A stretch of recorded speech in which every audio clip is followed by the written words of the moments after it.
8 teachers were recently indicted in the Jisuman Senior High School sex scandal for their alleged involvement in the sexual abuse of female students. Well, it appears this phenomenon is not ending soon because the headmaster of Twenebu Akodia SHS in the Ashanti region is also currently on interdiction following allegations of sexual misconduct with 3 of his female students. So tell me, what do you think is accounting for the high incidence of sexual abuse of students by their teachers? It has to do with sometimes lack of training at home. Okay, when parents give their wards good training, okay, when the Bible says train up the child the way you should go. No, so when you train your child the godly way, I think he's not going to go wayward too much. Okay, that's 1. 2, poverty may account to that because some of these school children go to school and they find things difficult, especially financial aspects. Okay, so you have these teachers calling to them to attend to stores for them, maybe washing, cooking, especially in the boarding houses. Parents should watch out for their children. They should give them some of the needs that they will be needing, you see, so that when they go to school, they will not be like any kind of suffering, so that maybe if a teacher or a headmaster want to promise them something, it will not like be like, oh, should I go for it, you see. So I think that most of the fault is from the parents, you see, and also it's also from the society. I think it's the indecent way some of the students dress, yes, because of late, I mean our generation, we grow very fast and then we grow with bigger bodies as compared to the previous generation. So I think that is the main cause of the whole thing. I think those teachers are not morally upright. Yeah, so it looks like they have an integrity issue. So whenever you see a student who is nice dressed, they get excited or whatever, then they make advances towards them. And that's what I think.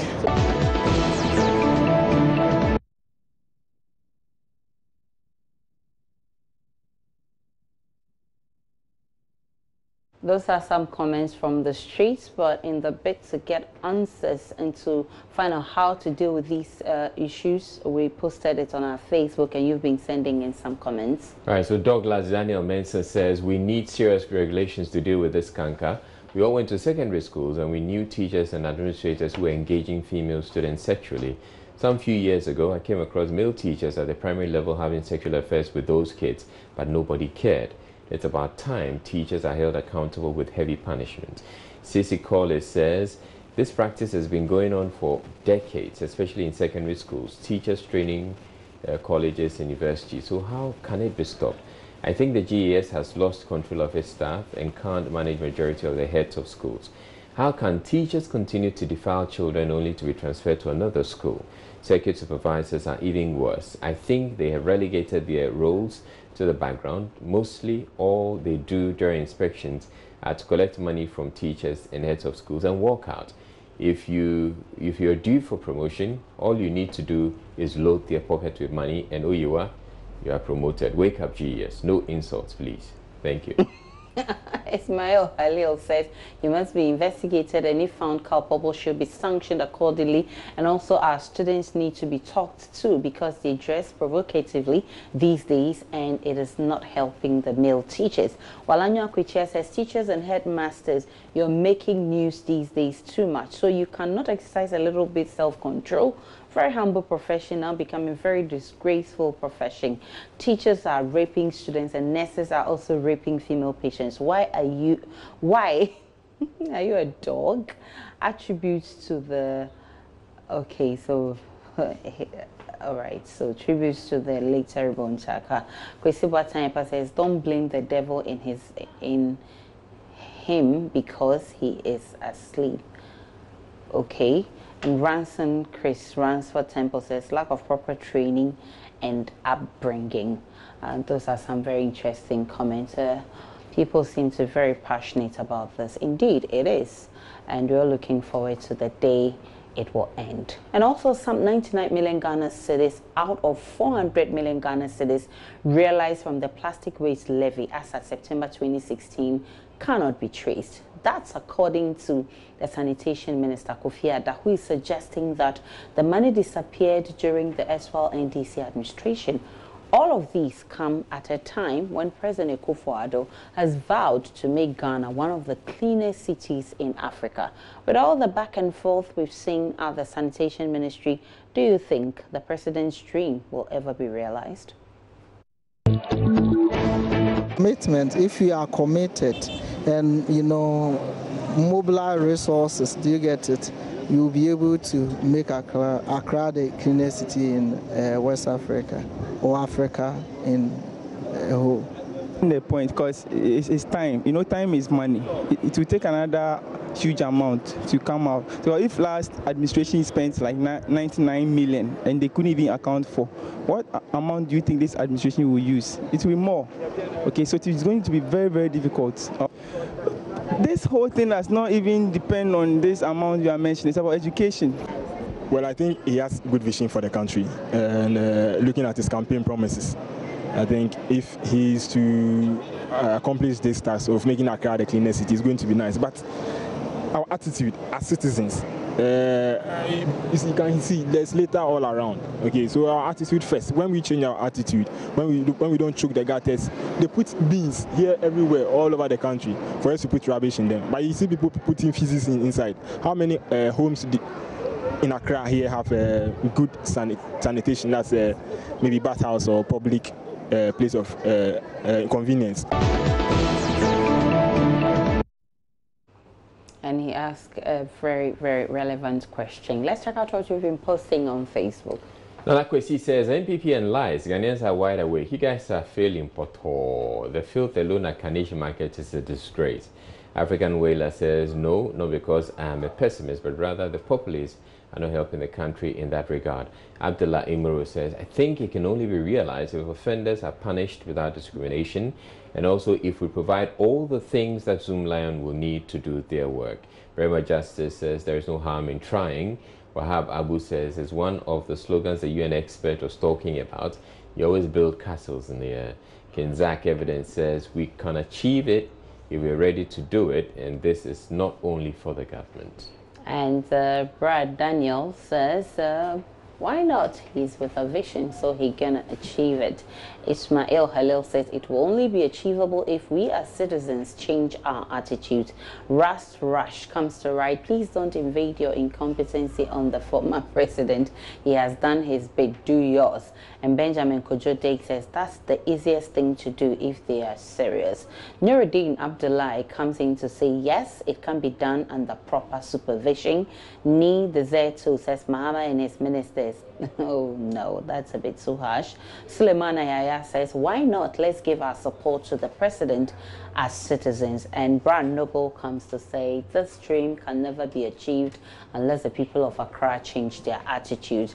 Agbike Sil says, Elomi Henny, come answer this question. Okay, I don't know who he's referring to. And Michael Bro says, because the battle is the Lord's, I believe he can and he will.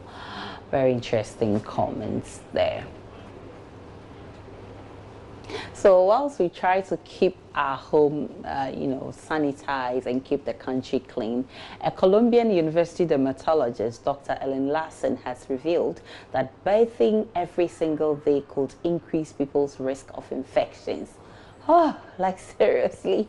Dr. Larson explains excessive showering could reduce skin hydration and then leaving your skin dry and cracked. And she adds that bathing mainly removes odor rather than reducing people's risk of illness. That's so interesting. Well, what do you make of Dr. Larson's advice? Aside from the fact that I don't like bathing, I know for sure that I use sponge and soap. Okay, and God in his own wisdom has done some blockages in our skin. Our skin, we have hair on our skin. Definitely that means that we have pores too.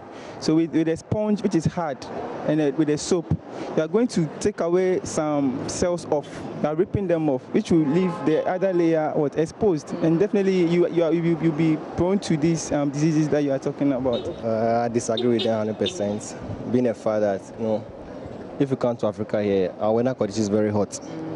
If you don't bath a day, odor is one making. Maybe you can't even walk among people because you smell bad. So you need to wash down and clean yourself from those odors.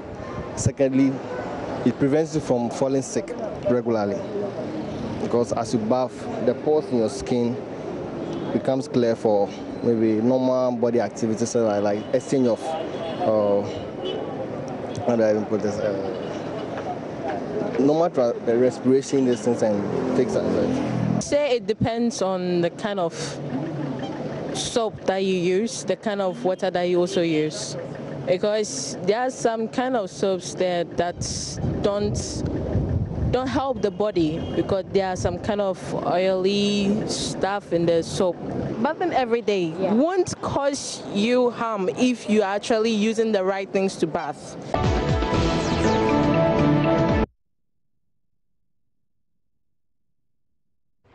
Okay, so people think that it wouldn't work in Africa, but of course, Bralai says it will work. And interestingly, people even use the sponge on their face. Yeah. And I find that a bit harsh for the face because you know the flesh on the face is a bit softer than all the other parts. More sensitive than the other. All right, so let's check out what you've been posting on Seydou Barnabas says, come and see the best news you've been vehemently waiting. Okay. So Seydou Barnabas tags Benedict Bayer and says, come and see the best news you've been vehemently waiting for. It sounds like Benedict is somebody who doesn't like bathing. Let's see the reply. I suspect Benedict would have come in. Then it's better I just go grab an Obi sticker instead of... Honey Morris says, see the unbearable beings smiling. Ransing says, it's very true. Too much bathing is not good. Cry. Linda Bell says, I'm happy for some people. Oh, Techi David says, I wouldn't bath regularly. Sounds funny, right? And Ismail Halil says, those are her views. As for me, I'm not convinced with her advice. And Abdallah Morris said, hey, this is good news to some guys I know. And what's that? Kai Cow. Hey, what's her name? Well, that's her assertion. If I couldn't, okay. That's her assertion. I don't feel okay if I couldn't bath before sleeping. All right, those are some comments on Facebook, and that's how we wrap up the interactive segment. My name is Aisha Ibrahim.